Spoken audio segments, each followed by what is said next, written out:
Hi, this is your video for sections 10.2 and 10.3 about hypothesis tests for population proportions and population means. Now we're just going to do these two sections together because they both use the same steps for hypothesis tests, and it's just that the formulas are a little bit different for proportions than they are for means. So the objective in this video is just to conduct hypothesis tests for proportions and means. So one more time we're going to go through the steps for a hypothesis test, and then we'll look at each step in more detail. So step 1 is to determine the null and alternative hypotheses. Step 2 is to choose the level of significance, alpha. Step 3 is to compute the test statistic. Step 4 is to find the p-value and determine the initial conclusion. And step 5 is to state the final conclusion. So step 1, and again we've already talked about this in the last section, but it's worth going over again. Step 1 is to determine the null and alternative hypotheses. So the first thing you need to do, and this is actually the beginning of your hypothesis test, is to write down the claim or the statement being made, and this should be in a complete sentence.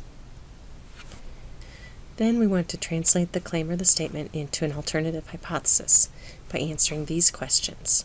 First, what parameter is being tested? In this chapter, it's either going to be a mean or a proportion, so you just have to determine which of the two it is.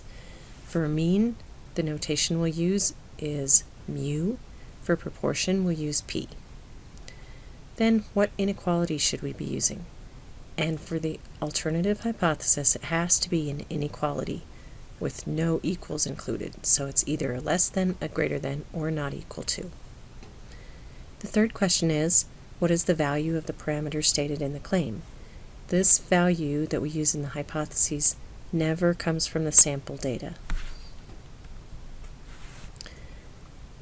Once we have answered those three questions, then we can translate the answers into the alternative hypothesis in symbols. So we have our symbol, either the mu or the p, the inequality, and the number. Now once we have the alternative hypothesis, we can write the null hypothesis just by replacing the inequality with an equal sign. So we're going to go through one example of hypothesis testing and go through all 5 steps. So the first step for this problem would be first to write the claim as a complete sentence.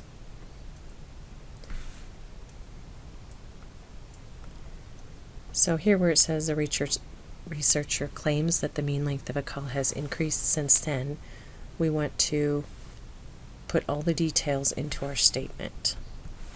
So we'll say the mean length of a call has increased since March 2006 when it was found to be 3.25 minutes. So this tells us what parameter we're talking about, the mean. This talks about how it has changed, that it's increased, and it also has the value 3.25 that we need to know. So we want to translate this statement into our alternative hypothesis. What parameter are we testing? The mean. So we're going to use the symbol mu. What inequality should we use? Increased translates to a greater than because it's gone up since March 2006. And the value of the parameter in the claim was 3.25 minutes. So we just take those 3 things and write our alternative hypothesis. So we have mu is greater than 3.25. For our null hypothesis, we replace the greater than with an equal sign. So there's our null hypothesis and our alternative hypothesis. Step 2 is to choose the level of significance, alpha. And in most of the homework problems you'll do, this is already chosen for you. But if you do have to choose this, you want to base your decision on the seriousness of the consequences of making a type 1 error. The more serious the consequences, the smaller the significance level alpha should be. The 3 typical values that we see are 10% or 0.10, 5% or 0.05, and 1% or 0.01. Back to our example. We already found our null and alternative hypotheses. Now we're going to find our significance level. This was already chosen for us because the problem tells us to test the claim at a 5% significance level. But we do still have to state what that's going to be in our hypothesis test. So for step 2, we would write alpha equals 0.05. Now step 3 is to compute the test statistic. So here's where we have to choose the right formula depending on what parameter we're testing. So it makes a big difference here whether we're testing a mean or a proportion. For a mean, we're going to use this formula. So this is T naught. This is X bar, which comes from our sample. That's our sample mean. This is mu sub 0, which comes from our hypotheses. S is our sample standard deviation. N is our sample size.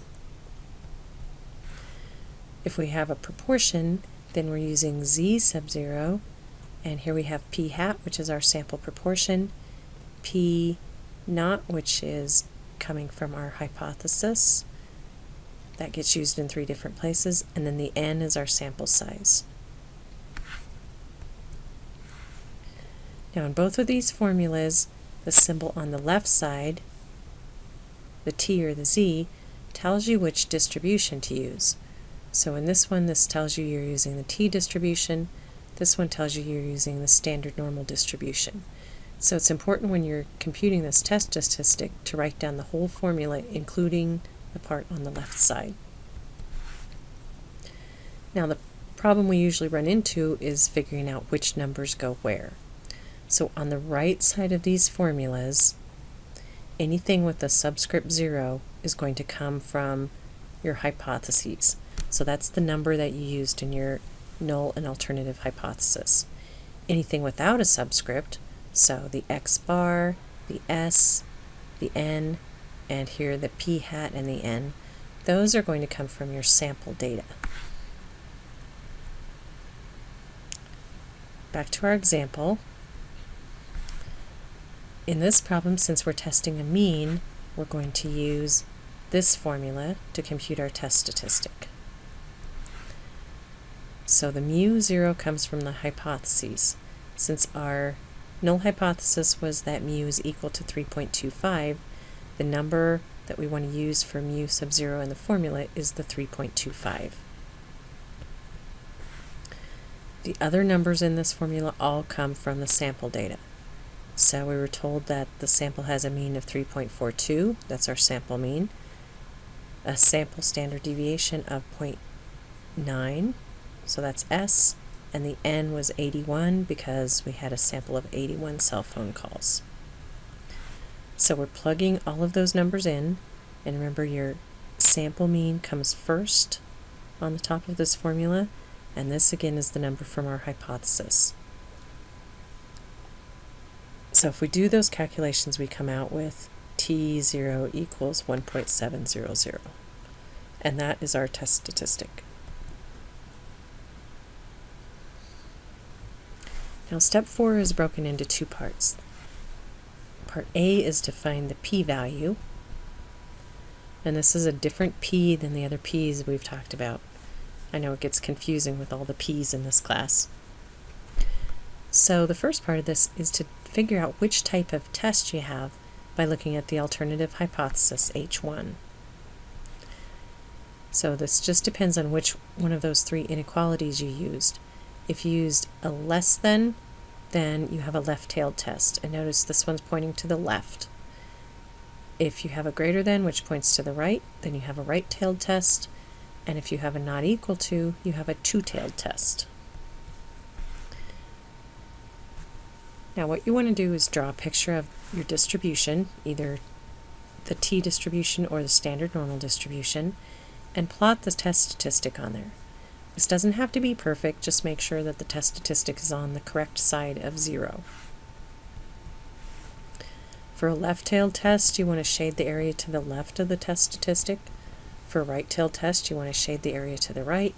And for a two-tailed test, shade the area for the tail whichever side of 0 the test statistic is on. So it's to the left of 0, then you shade to the left. If it's to the right of 0, then you shade to the right of it. Okay, here's some pictures to illustrate what we're talking about. If we have a left-tailed test, then we're going to take our test statistic and plot it on our distribution picture, and we're going to shade to the left of that. Now to find our p-value, it's going to be the probability of this area in the left tail.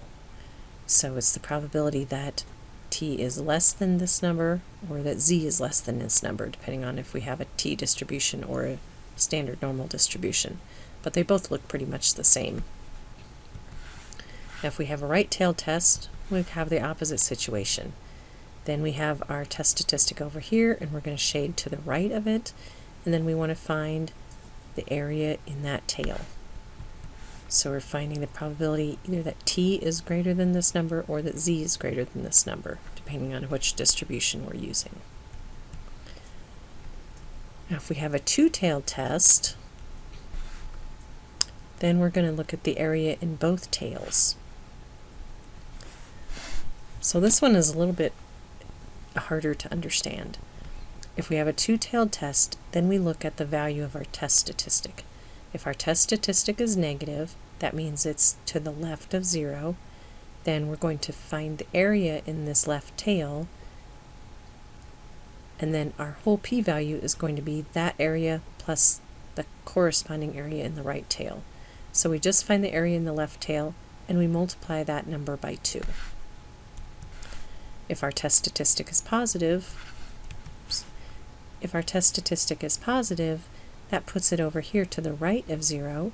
So in that case, we're going to look at the right tail, find the probability or the area for that tail, and then we multiply that by 2. So it just depends on where your test statistic is. If it's negative, then you find the left tail. If it's positive, you find the right tail, and either way, you multiply that answer by 2. Back to our example. Our alternative hypothesis in this problem was that the mean is greater than 3.25. Since this inequality is pointing to the right, this makes it a right-tailed test. And in step 3, we found our test statistic was 1.700. So here's our picture. Since we have a right-tailed test, we're going to be shading to the right of our test statistic. So here's our test statistic is 1.700. So what we're doing is finding the area in this right tail. Or we can think of it as finding the probability that t is greater than 1.700. Now for this, you can use the t-CDF function in your calculator. This works like the normal CDF function in that we put in a lower bound and an upper bound. So since we're going from this number to the right, this would be our lower bound, and we'd use a large positive number for our upper bound. The only difference here is that we don't need mean and standard deviation, we need degrees of freedom. So again, the degrees of freedom here is n-1. Since our n was 81, then our degrees of freedom is 80. So if you put this in your calculator, you should get something like 0.0465. So that is our p-value. In other words, that's the area that's shaded in blue over here in the right tail of this distribution. The second part of step 4 is to take that p-value and use that to determine the initial conclusion, which is going to be in terms of the null hypothesis. So to do that, we're going to compare the p-value we came up with in part A of this step to our alpha, which is our significance level. And what we're going to do is look at this inequality. P, which is our p-value, is less than or equal to alpha. So we're going to plug our p-value in on this side, our alpha in on this side, and then we determine whether this inequality is a true statement or a false statement. If it's a true statement, then we'll have a positive conclusion. And the way we state this in terms of the null hypothesis is that we will reject the null hypothesis. And I put the do in parentheses here because we're saying this is a positive conclusion and that we do reject the null hypothesis. Now, if this inequality up here is false when you plug in the p-value in the alpha, then we'll have a negative conclusion, and we'll write that as do not reject the null hypothesis. So this one was the positive because we have kind of an understood do in there, so we just say reject the null hypothesis. This one is negative because we say do not reject the null hypothesis. Okay, so back to our example. In step 4a, we found that the p-value was 0.0465, and the significance level that we had in step 2 was 0.05. This is one reason it's important to go ahead and write that down in step 2, because if you don't have it written down, then you have to go back to the problem and look it up again, or figure out what you had decided on for your alpha. If you have it written down in step 2, then you don't have to do any extra work. So now we're going to compare this p-value and the alpha. So the inequality that we're looking at is p is less than or equal to alpha. In this case, here's our p-value, here's our alpha. So the question is this a true statement or a false statement? It's true because 0.0465 is less than 0.05.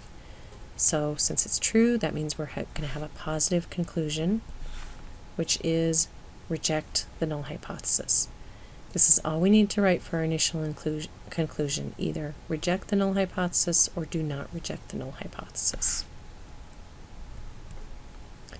Now step 5 is to state the final conclusion. And again, this is either going to be positive or negative. So if we had a positive initial conclusion, then we'll have a positive final conclusion. And this will say that there is sufficient evidence to support the claim that, and here we just restate the claim and make a complete sentence. So we can take the claim that we stated in step 1 and just copy it in here. Now, if we had a negative conclusion in step 4b, then we'll have a negative final conclusion. So a negative final conclusion would say there is not sufficient evidence to support the claim that, and again here we restate the claim just like we stated it in step 1. So again, positive is saying that there is sufficient evidence to support the claim. Negative is saying there is not sufficient evidence to support the claim. In our example, in step 4b, we had a positive conclusion which said reject the null hypothesis. That means our final conclusion will also be positive. And the claim that we stated in step 1 was that the mean length of a call has increased since March 2006 when it was found to be 3.25 minutes. So we're just going to take this and restate it. And our final conclusion will say there is sufficient evidence to support the claim, and then we're just restating this claim right here. So there is sufficient evidence to support the claim that the mean length of a call has increased since March 2006 when it was found to be 3.25 minutes.